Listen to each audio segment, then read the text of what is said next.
Ya mo nyina mwache mamba kwaba emfa emra bedwam dwumadi so Mpensenpensenmu bre eni browse ne empefo betena se na ya twetwe enkomo ene nkomo ye ba bedi no efa oman Ghana adansie eni esuyiri eho na afia tede asie eye abana kasa enyina enso emu die na mpanifo de gu akoma hwe se Ghana fo a enye babi mfomutiri ento no obenya babi twitiri ato se de be ya dambo ewo ye mam no ebetimi abafom yegusu ewo nsuto ebremu amanfo gusu ediemia esuyira wodo ekoso mamu aban hyehye wo ho ene sei midi de akwasi ensia penema bedi enkomo ye Ghana ban so fo hwe enwuma ena adansie eho ensemso onwanyamfo Kojo Oppong Nkrumah ba se dwani amanfo wa ofuase ayebi ewo man epuye mantem ona boko de nyame adom na so ye de me ase office boko abamu hyeye nyame adom ekoyi eni da so ho pa ewo ho hwese ne anema ema ni muso a eni da so ho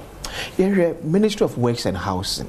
madwuma ba ko ye pe adan de ama Ghana de hye oti atomo obaji ministry ne ho hyehye no etesei oba e de na watimi account akwesime da na minchia unuanom a onom ye adwuma ne nipa mpempem a ehwew nsanso mbom abaso adwumaso abrebia moye ma Ghana fo nyina tensem hodo ase ye ka adan a eyade a nipa biara uhia bi na wanya baabi de uti ayede ato empo hwe Bible mu abra mpanimfo bi kosere yerade Yesu Kristo se ompese omdi na chi no na samo ka kyerɛm ne se onipa ba no ayo no se adwuma we ka se obeye dia obi anya baabi odinity beto no onipa ba no oni baabi odinity ebeto a basic need, basic right, but se wo ka se oba bi di na chi a eno krampo no obi yi wani afiso amaya hodo wo constitutions mu a omo twere wo mse wo so bi anya baabi di nitito Ghana ye constitution ye share dan twere wo mse na so wo hwete se articles 15 18 a obo ho akakra se e wo se obi anya sebe ni bibi kakra otumi hwe so a obi amfa nensa emma embeka na obi aso ediye wo hwe oma e wo sikasem ho nim dia Abraham Maslow ne kana asem bi se wo hwe hierarchy of needs na Maslow's hierarchy of needs the kind pa no food, clothing, shelter they are obeshe the obedi ni baby ordinity betunti edan ya de a ehia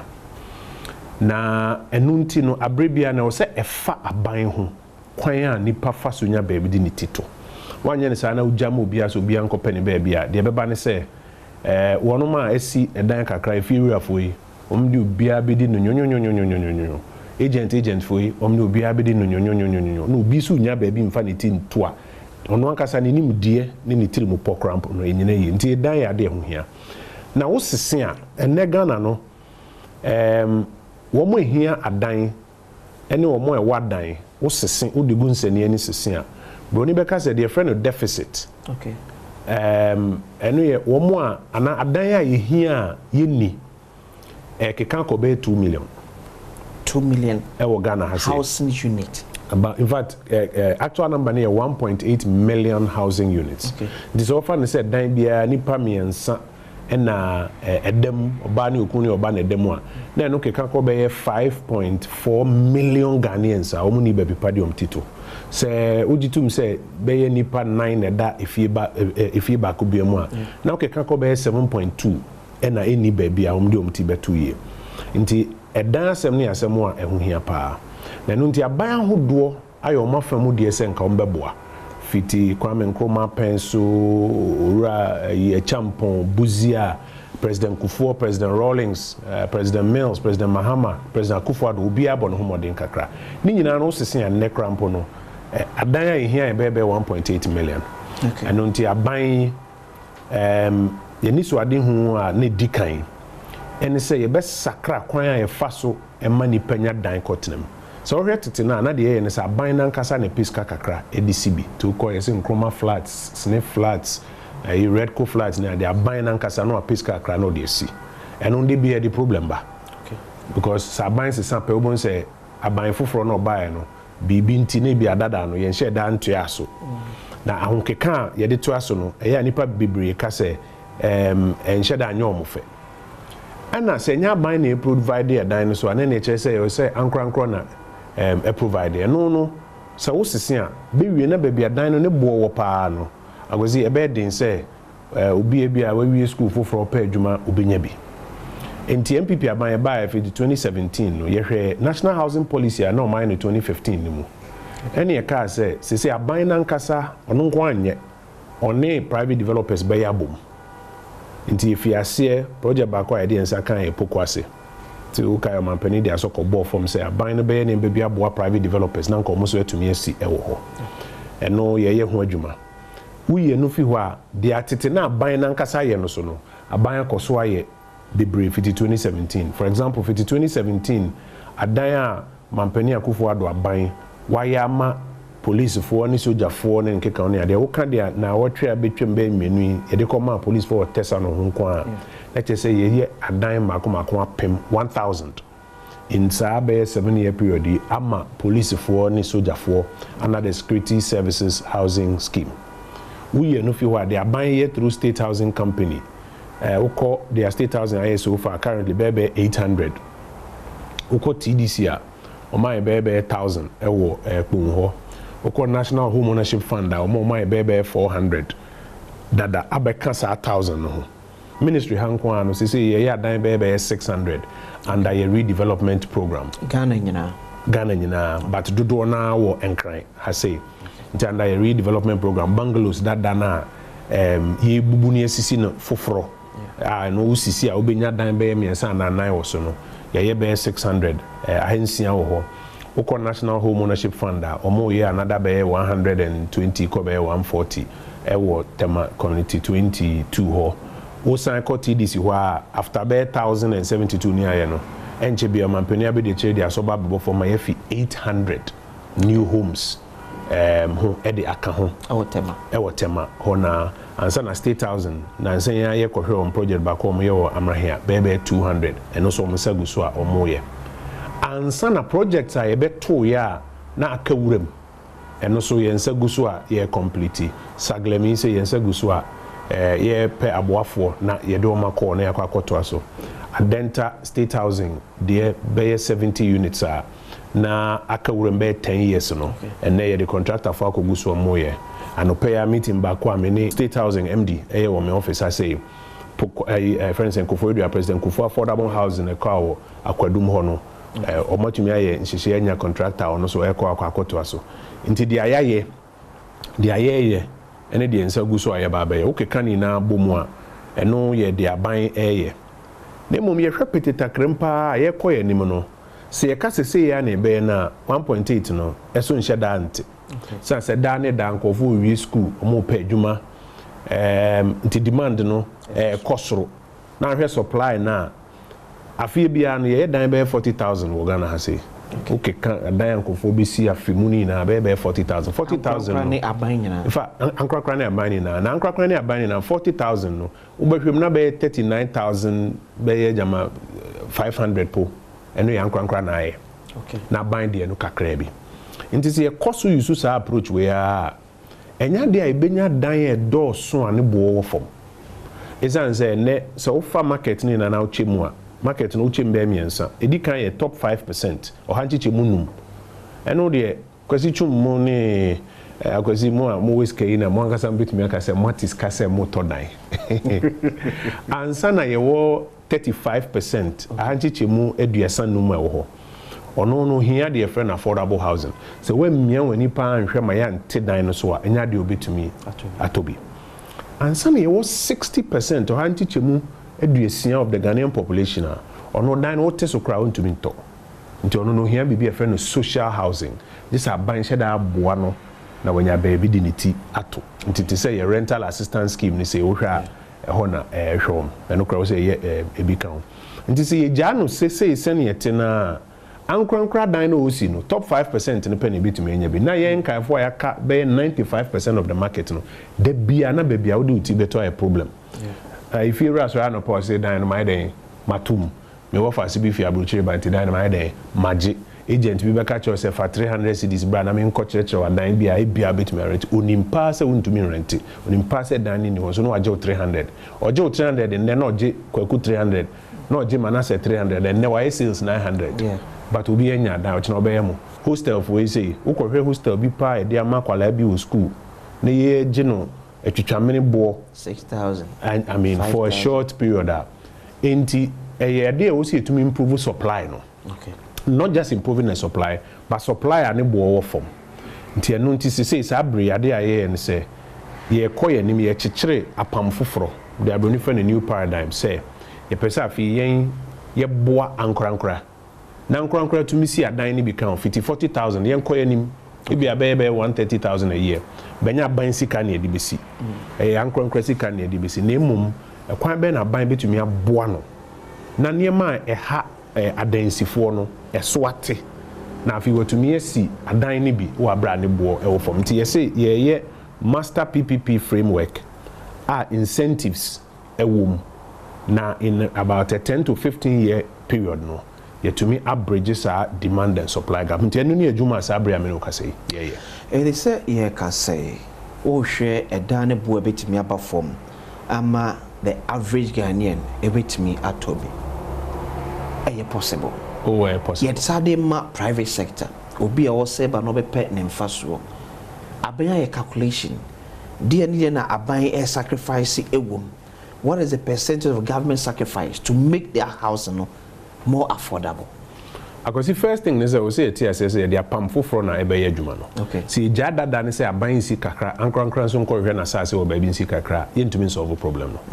And a pam foforo na ye de eye adwuma sa bre di kan ne say e wo say TSS say enya aban adwuma ne say obi sisi adan. Na emom no aban adwuma ne say potokasem obi create enabling environment obeye nhyehyeye. Okay. Na aboa ankran na opese oyɛ den osi dan no. Ena sebe ye old model na ye jaw no akɔhwɛ asase bi wɔ dodo wachi ho baabi no akɔtɔ na fi wa sɔre anopa 4:30 oni nkwalaa wa san nkwalaa gu car ni mo be du school wɔ ayi baabi krampo na nkwalaa na da o se se mo ya ma ye Nkrumah fo ye tu krona chi na o bɔ tu krona nti eno na wo se itumi ye nsakra nti di kan ne sɛ apam foforo no apam foforo ne sɛ ye be boa private developers no ye be provide one ye friend master PPP framework nhyehyɛ foforo a aban ne ankrankra be ye adwuma bom. 2 incentives a ma private developer no ewom. Then in a 15-year period to me di kan so woni omo asisi adan di nkoma first problem ya asase ne bi wo ho a ne bo obenya asase ne be wie be si dan ne be wie na dan ne bo kra ba bi edu no ewo nanim onya asase ne wie kra mpo a to de bi asase ba ko no e so tua mabusuafo be miensa na nan me ama sɔre na meko ɛwɔ ICGC ɛwɔ committee 25 asase esi yɛtɔ asase ba ko no yɛtɔ fi abusuafo no ho bɛyɛ 3 times cause ene na we ne masisi o chana we ne masisi senke yɛdan yɛtɔ ama obi anka ebe wie no bon sɛ dan ne bon ba bi ekɔ na bi o ha wata asase na wie kra ne board den afi na ne land guard for ba be pre na what building materials nti yɛsɛ te sɛ obi a ɔno use local building materials sɛ ekosi apiati yɛ the local building materials ene local building materials we use air conditions so ne fans so ne say won time use because it to me trap cool air no man stay wo ho man check nti dia broni fa na carbon footprint no kra e wo form nti se pese ye encourage local building materials no so obi we na dan ne bo efo a ada ne ntumi nka se obi a o use local building materials dey see yetumi nya evidence real estate company a obeye no eto a wo se nkotua ne be den ye beti so okay nti ye wo incentives ahodo a ye de boa anase ye pese ye de boa na ma materials any machines a ye de adwuma ne boa ayede abafo eto so miensa obi pese osi dan na bosia okobo bank de akwakosi dan no ene okobo bosia no bank a went to akra nothing less than 25%. Nti then ye be na interest on construction finance no so. Nti our national home ownership fund e buy many mean etnase ye di nkomo no ye TSS national home ownership fund no yemfem free finance ministry yemfa emra works and housing ministry asabre ya ye ne sa ya ho krata manaba and the national home ownership fund no say ye boama pension funds dom sika account, okay, development finance institutions dom sika account, and saying to kaya shelter Africa for your core Kigali, your corporate magana and your seat on the board. Emma MD Nkrumah babesraing and say our officer say almost dom sika kakra account. Says kano ye de fem banks no. Se bank a why wajin say obe finance contractors no so munaje. Yen sika na de ma no yen nyinsi hu bebre kitwa bi bebe 2%. Nti wo so wo match says kana say yen ama 100 million now so the 100 million ka ho a. Afi wo de ma contractors no. Interest no yen new interest be about 2%. Nti wo so interest no ntumi in charges are 25% for 200 million. Okay. Obe charge be 27% for 200 million, which means say interest on construction finance no achieve be 50%. Okay. Nti eno no betumi pass it on to nipa na auto dan no na savings kakra ba ho. And so one last thing ni say so we study development landscape na obi ye estate no ye kwan o ye nsuo o ye nyinam nkane ane ade wo mu asa kwan nsuo nyinam nkane ase sewage system no kwan to me take be between 20 and 30% of the cost of a dan na auto amount no. Okay. At the same time, no na ban say or ye kwan nsuo anyinam nkanea sewage system akọ baby kron po be kọ na nipa e wo ho no omo ndu bia be 2000. Pe pokwa se adwuma ye so ye be wie na dan a ye si wo ho 8000. Okay. 8000 no say if ye bia nipa 4 na wo ma that's 32000. Kuro bi wo ho a ye kwan ni nsuo ni ye akọ abekọ na nipa wo ho kran di 2000. Nti saban ye nsuo akwan anyinam nkanea akọ baby a na ne baby a master development aban se odi asase ama se yenye development wa ha aban fanto no ho so se obeye ekwan nsuo nyinam kwa eno no wo ya e be reduce by 20 to 30% the cost of the project. It is an hudo incentives ahudo ye na ya chekere wi a yede se yede ma private developers se e ho ne pese ye ni kire na nko ye se afi wi na ko wi asase we ti na to cement ba ko 3 yetumi ye no sa supply no nebo beba na no ye ne sa na ban no na tipon no ho ye say mama wasase meyi to afi we so my say nti wo dan na wo ye no wo do mfa so to so kra eni setra a certain threshold fa ne say bia be the city equivalent of $20,000. Yeah. Nti say ni setra sa na say wo ne be ya adwen the ensign agreement so me more than no me you me we me wasase nti assign nti dan na wo ye no wi a ne boy 20,000 ti ye wi ni wi a ya ton ama Ghana fo enya dan a ne boyfo sa apam foforo no okay na ye chichire na aboa ma Ghana fo enya edan a ne bo e wo fom o kan rental scheme was enim se mo start national rental scheme wa dey support amanfo be nyina ya adwen se intimi cover even half of nipa dodo a e peda no correct e kwan be na ministry be kire aban any fear and go engage se edan bo ano the minister say the ope baby e kama kakrat na say 2 bedroom e not less than 2500 no correct also maybe 1 year maybe 1.5 years to say democracy 2 years democracy almost had the goodwill na enka rent no o say na ko na o say japade a hwe ntinema mienu ne ye ba ko ye rental assistance scheme okay no so far itumi cover nipa be 2000 in the pilot no okay no na make just say here social housing we share market na be 60% of the market here moa nti sa rental assistance scheme no sika woman no Dr. Badwam and all the idea ne buy fee CIA nti no mutua rent advance na ma na bosom bi awo tuatua okay eye foto a ye ko enim na wo se masika ye den ekum na nipa dodo enya ho mfaso sabri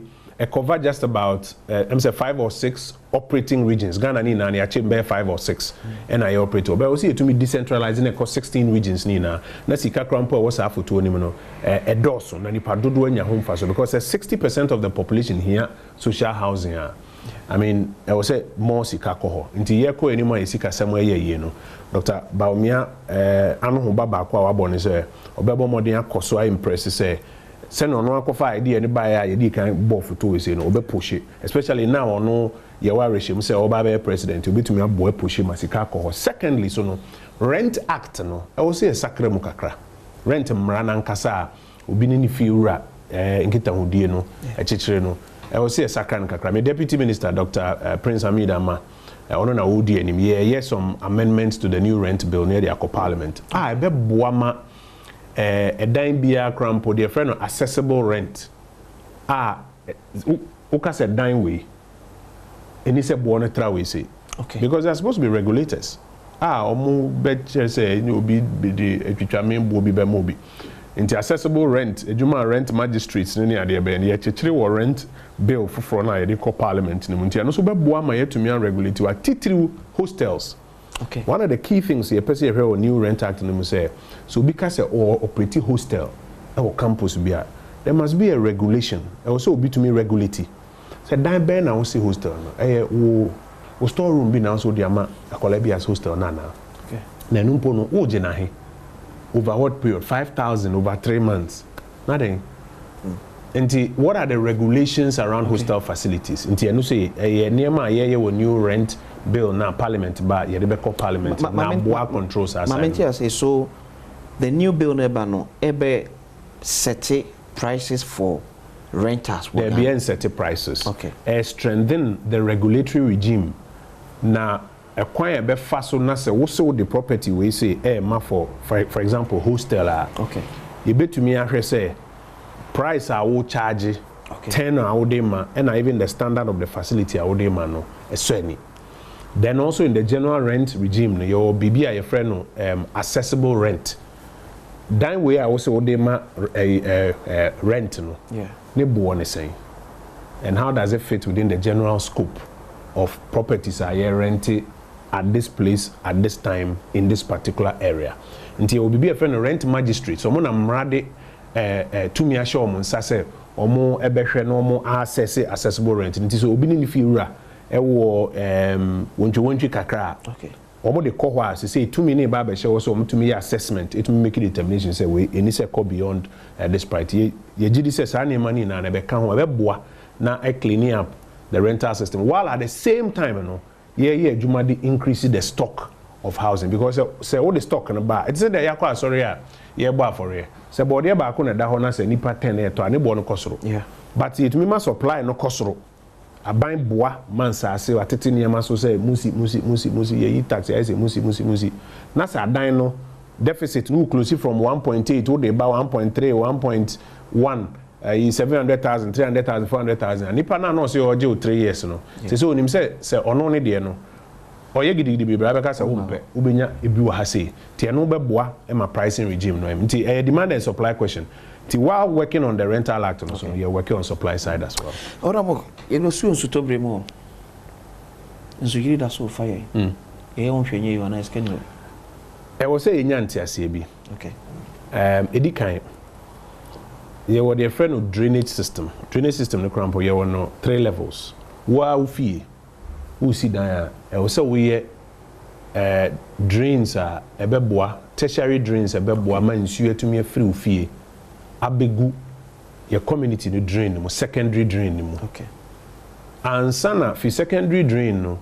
ye wo primary drains akese no na eyi nsuo no efiri mantam ni na edikogu ebia pomu ana se ensu kese bi o kan gata akese no aye okay na dikan first question is nti ye nyina ye fi drainage system let say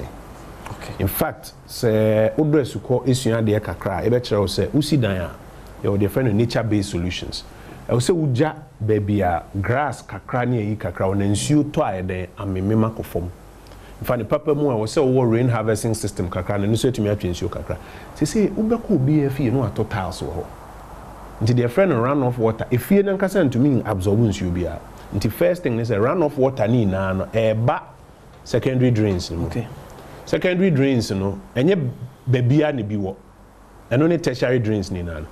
kakra na wo ho no so no agwasi me no tisi krom se yen kosesi a ebe ko na ebo se ho na nkofo de ayi den bola asema mi ke nyina anim se ade a efa ye hu de bia nti de aban ye ne se dikan ye boy hu modern se drains e was aban ye akese no and the other day nyina obehu me na me di contractor for na chi di omachi last week na me sign a contract for Kaneshi lot 1 and lot 2 okay se Kaneshi se ne nsuo fa ye ma menum yunuanu ma ne ade no contractor for nko ho my mom 4 weeks so omo nko no nko new drains akese a betumi atwe nsuo na free ho e de aba na mum drains a edi nsuo kogu enum no so obi de bola kogu ma na so obi ko choki eno a bon se drain kese ne aye no krampo no ankofa ho bio okay nti aban bo no ho modern se obey drain systems na kese yesika na enso in fact say ejuma kese pa aye no Garrett World Bank for sika enom de boa ye National Flood Control Program sabre ya meno kase 2024 ministry ase yenya kapre krampo aye de sanse eti asese sikasem ehun komo na fina yedi ewie but ne no kra ne se aban bo no ho modern sika no nso so yesu ni ye ban bi wo a wo se ye den yesesa yansesa se nsuo na to no edoso sin first dia na to no boni free bibi climate change oni engineers international make to say first na drains no ne diameters ne ade a omde ye no and nsuo a ye ba no sa drain ne crampo no entumi okay nti drains ni bi wo crampo wo se omututu dada no no mo ya kese nti masem titia ne se aban bo no ho modern aban si kanso nti ye bie hydro fund a ye try mobilize kakra de agum e de aye adwuma na mom ye no so no e wo se ye ne ye ho di nkomo se yesu ne ban bi a e choki ye drains no e wo se ye den ye gya ye nyae de aban betumi esi drains ni nyinara but yan be se choki ni bio okay enti baby dey say Odo river ye je motie ye gusu team ye betimo wie da bay ye were the silting program as part of the Garrett program no okay enti Odo no ye wo baby a ye team in fact contractor ya man ye mfie 9 contractor ye de te Odo ni mu in fact no kwene se abrochire nyina ni baby be ho akwa wo mu a ye dredge cause nsuo ne da ho no ekọ ahwea e be fam ni ademu se the friend silt bam nti ye dredge ye desilting ti sabre ya me no ka se Odo no ye fi ase aye problem kakra wo ho ni se under World Bank program financing no ye wo baby a ye friend unencumbered sections obi ante nsuo ne ho ti obetumi de machine akosi ho na wate okay any wo encumbered sections ubedu ho no na obi abone kiosk wo ho obi ye adwuma kakra wo nsuo no ho so o ka se wuyi na o se o man mpatasika okay nti World Bank nhihye no no betena baby ni kwa so wotena World Bank nhihye ni se o tena ho ye hwehwan mo obi ko tena baby bone ho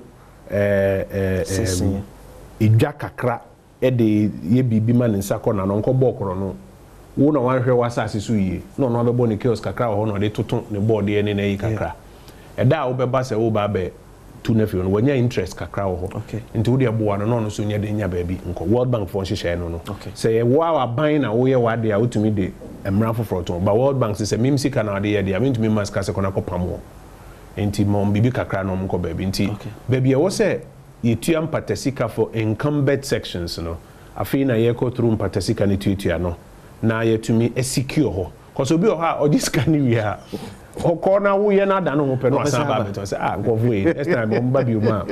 on be san be mambi nti nipa ho adwuma e din kakra but afi na ye o mo afi incumbent sections na yetumi add silt ho no but ni na kosi ma sama na meka no so ye the silt is saying na se ye mia ni fa da no ni ma paloma ho say ye break ground da ye te ho na ye program no wo do ani to akire ho a anopa no na afi no bi de ball aba obere oba behwe agum nti whilst aye adwuma no se nyina ahobrasem yendi ye ho no kre amma ye ho ante ase se sa suban we de moa ye de a ye be konsu agu kentem but ye masa education culture ebe boy Manuel Sigari for sika no way Ogari tika no bibia on ye so be politics now what basa ye ntena se ne ansese no be se kapre kra nyirai kapre kra nyirai you see say aban ni obi sign a contract say konako te ahasimo na say konako ye drains wo alogboshi okay na mum sika na fi World Bank na say e wo say yetua mpatasika ma omo a etete alogboshi ne nchen ho ansa na etua na mum World Bank message kan nti aban kopeska na kotua na aban enyo no ani sika ma compensation sika no so wa committee sika no ama contractor no minority ni biti baby osu o ma diska no scanner yira ya committee scan interest ye tue scan ama contractor no ne mo maban na enya sika nkotu ya mpata sika no contractor do ya sign ya committee no ye first scan ma no but ontumi nko site nko ye adwuma minority ni ko gina won say o ma committee scan no na adwuma no be ko ne adwuma no ya ye da bi enya na sika no madi nye no kre eno ne ne World Bank for tena sika say sam patasika no Ghana ban nye sika mfintua nti o so man sika kakra ye den e de count it was a total of about 150 million so mo man sika ne bi count na yentumi mfa sa World Bank sika ne bi ntua patasika no na ade na ya committee to contractor no watumi akoye den wakoye kwan it is say nye yi omu free ho no contractors betumi akọ oh yes in fact Nima Paloma yetumi enya sika ne bi kan ho a ye koye kokko wi patasika nkomo no ena da ne call wa ye de asokobo for many MP ni parliamentary candidate na ifo nyina call de asokobo for my contractor no ho sa abre a o yi utility cables no na we fi ase no so be expanded drain no eno anso mu na yetumi aye adwuma ase say Kaneshi lot 1 and 2 ya signing ho contract just last week say contractor no contractors too no monko ye mom 4 weeks or monko site no monko start adwuma nti ya cut through the process say contractors no get on site to get the work done since the parliament enya pass say World Bank there no until we are good to go da be ne hwere say contractors be ko site and na make say e bia start Nima Paloma okọ Kaneshi lot 1 and 2 ya sign my man 4 weeks to say on site last week me call Alogboshi Achimota Guinness achire ho na ade kokohwe me ne mpanifoni bi kokohwe contractor o ho adwuma ohwe oye enche bi detention points wo atomic side ho ne ade no ye be advertise processes no na yetumi awie eho na eho so ye de ahye contractors ora me ba ye be co breaks see aban bungalows ya ton bia mo bi aban bungalows se wo study history no fiti Jerry Rawlings time aban ema kwanya se yenye de friend redevelopment program into under the redevelopment program no ye fa private developer na ye ne na yen hihye se e bia ba asase tam we so a 1 acre dan ba ko nisi so ena nnua sisi so ne ade na obi te blekuso minim director bia o say finance minister o te blekuso eno ba adwuma eno fi ho ba adwuma on a daily basis. It doesn't make sense until dia fiti President Rawlings appends on decide and say and as how 1 acre no you bet me am a private developer say wo brana bubu sa bungalow ba ko nisi ho no nesi townhouses ebia enwotwe ewo so asemka townhouses enwotwe usi nwotwe na ebia wo fa miensa na num na aka no aban ayede afa nti first baby na director ba akote no se ebenya directors enum akote na obi tenechire no te a say o maton bungalow no but udomo adan 600 America church ministry no yes abre ni na redevelopment it's aban bungalow bi enu ayaton well yen de ye e wa ha say Ministry of Works and Housing is aban bungalows adada no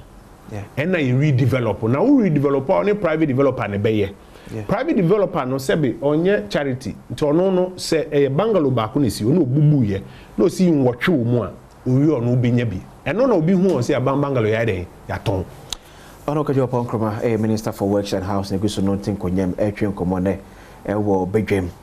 on Adom TV live on DSTV channel 280 Go TV channel 119 ebra say my boys no so adi kakra mula bre aso ko ni ko twamula ba ye minister ebetwa so we am say boys no edidi wa when the member ba we are 12 January 6 there will be another live draw unso betimi ewini tiko so na etwamula de eno ana game a wodi edidi make us a Spanish garlic mixture and capsules the papa pen na badwa so a eboye sene be ya wonum ebetimi aboa man ni padua na hoden etimi abam eboa boost your immune system akacho se bema wo na so na asase tata ya yare onye oba na akasa wonyem na asemo gentimi ne afurisa ne yoni padua mu so eni so yasem kase pa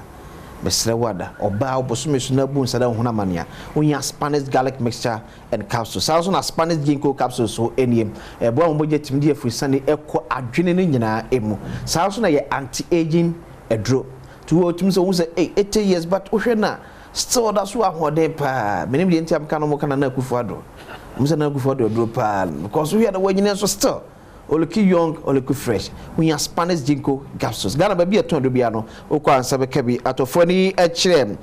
Hallows Herba, Ewo Okashi Drug Lane, Tenated Herba, Repatch Herba, Widama Herba, Ewo Ashaman, Equis Pharmacy, House of Drugs, Jikad Pharmacy, Ewo Kasua, Dependable Herba Homes, Ewo Medina, Nolinko Herba, Ewo Hohoi, Albert Sam Pharmacy, Ewo Ho, Fre 0266 114111, 0266 114111. So and a Franco Trading Enterprise. You can say phone papa ni fie Edwardum. Obi no akọ Franco akọtọ phone wonu hu de biada. Say air condition pokra na wope. Say phone the type na pe Samsung, iPhone,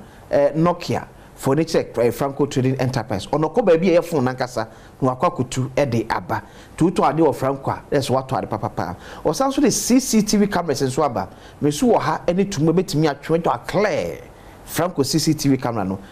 kama say me patcho fa to tim enko internet so for Franco telephone number da frosters net numbers na go on enko fa bi friend number we 0246 422 338 0246 422 338 and 055 593 9311 055 593 9311. Franco is still phone papa efie and one. Honorable Kojo Oppong, Minister for Works and Housing, and so etim kunyama na twi e komodia fa Ghana. Ya dansie yensujire eho. Minister, am for so my creation any planning eba ya dansie mu a.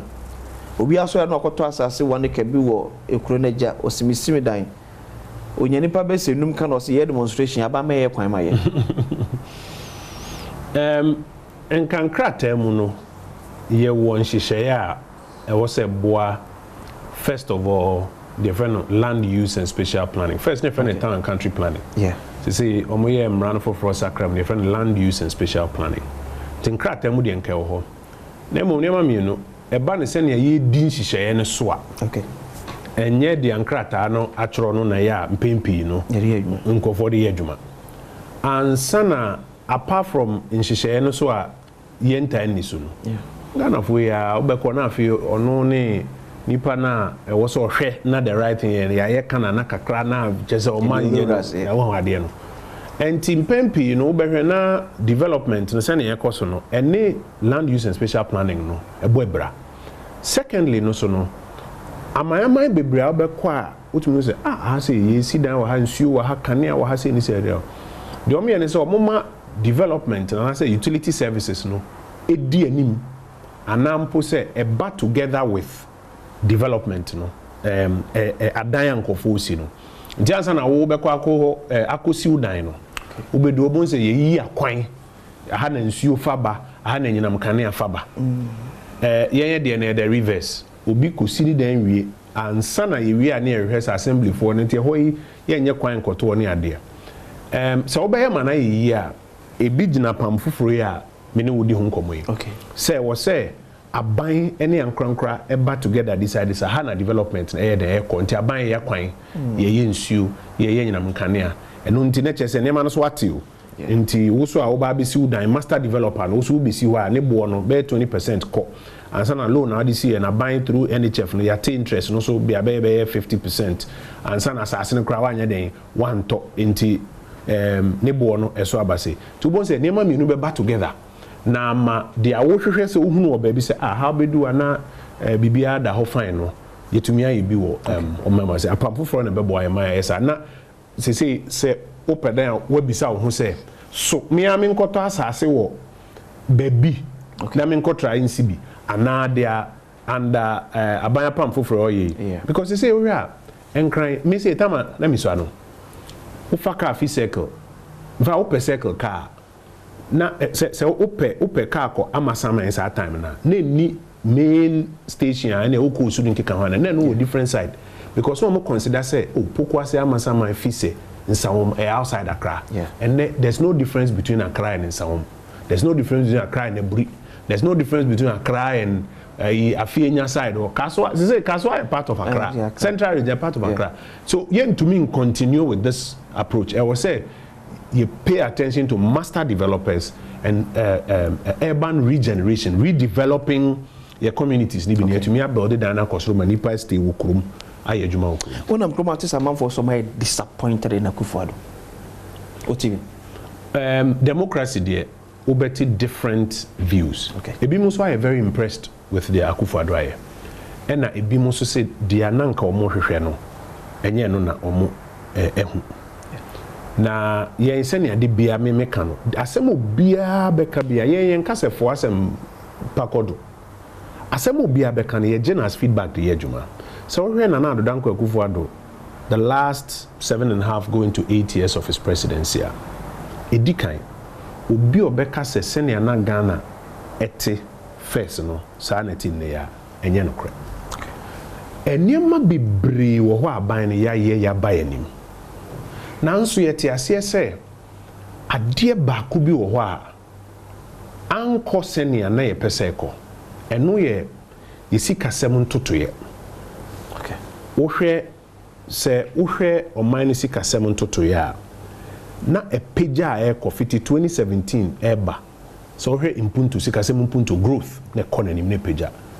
Wohwe se ne anema bo fasoro ekosoro inflation na eba fom.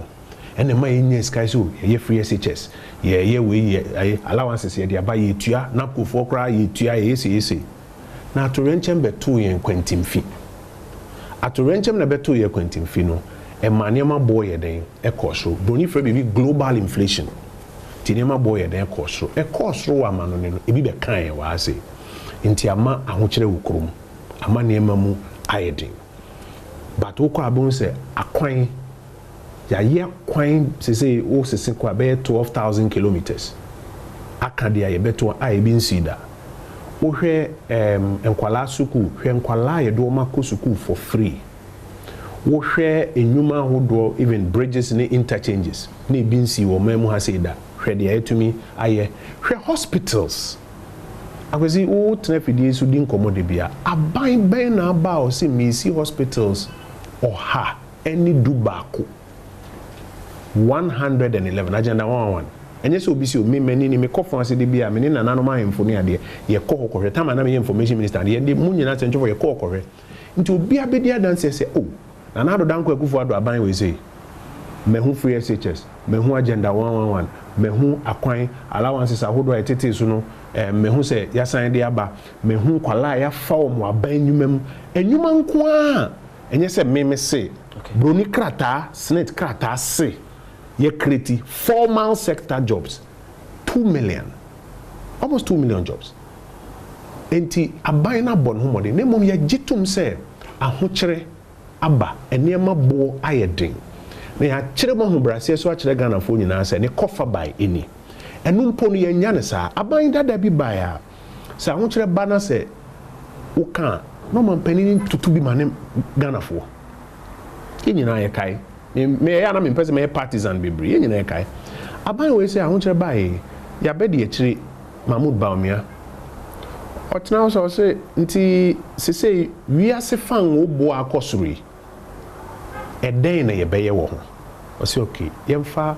gold for oil program emra na mmoa ma ye nso ano nyesa ne bo no be kɔ no emu be ye den akwa ma baby ho uhwe se na ho kyere ba bi mo ye cool bi mu demonstration nsem bebre so okay yemfa gold for oil program nso ano ahom brasim Ghana for yestremu we no emu ye den but say na ye de aso ano yetna wa nkofo so corruption nkofo boy apo we mu GSK so ni bibi yemfa digitization mra na utifia wetumi aye wade no computer so na nye de bia na abekọ na goro boys bia juice kakra enti eno no so yebetumi ede aso ano kakra enti nipa bebre wo ho a omsi o yehu eko eno esa ye ni age ho we sene anema bo akosoro no ye ni nye ho yen yesom a ye hwehwe kwan a yebetumi aye say adane ani tenom si babies with sharps you beso TV rom to from Ghana for ye nyesa ye de ahobrase sere Ghana for so dia anko ye wo sika sem ne ho no ye hwe ne adane ani nkankra na no ne ware hyem say ye beko 2024 ya ye de ye manifesto obeba abontin ye be kire kwan a ye fa so solve problems ye ni so ade ye nuano ma ndisi for so de om de bebe Ghana for ebetena se asese ne ada om ye no na yen ye mu ye ware hyem say Ghana ni sesen ye obeka say mehu dia moye we dia mani anye ho na nso mehwe between MPP ni NDC pa se me de maba be kwa koma NDC so mo san fa yen koda dam ni de meto amo so na dia mo mistakes e wo ho no motumi akorrect. If is Ghana for trusted Dr. Badwam when it comes to management of the economy? Minim se Ghana for hu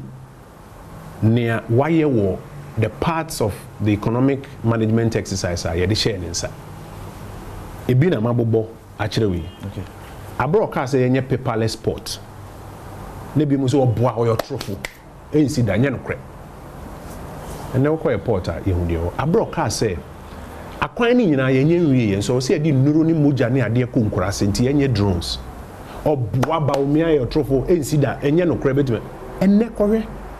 Kamala Harris, US Vice President or Private President. Oba Ghana, at some bako kan ho say we two kwan wiase na ade bako a we hu ananua so say Ghana ha say ye the drone supply na say UK election. Na say mo kan say national ID card ya wo Ghana ha say aso eni no e ade o so mutumi bi o ho a ebeboa. Ho na de bae. And I said the current one are here pretty Ghana card pushing for it to get to level. Why na epiama no ko ba bi adui. Mamu ba omia. Nti eniama hodo a waye on the economy Ghana for any na politics ni mo na de ba ko ho ya nkofo ye omo to assembly to so e be kan fa ho sa hoping say be den e be no first na party bi o ha omo officer bi an adwuma no propaganda secretary so mbo ho propaganda sa na nkofo starting yindi e bi no omo try say omo de be Dr. Badwam no so omo be bo propaganda ba Ghana for na omo hwa ho so abrante o wa ho brase otiasem onye openi na bibi kona kan say yenti obia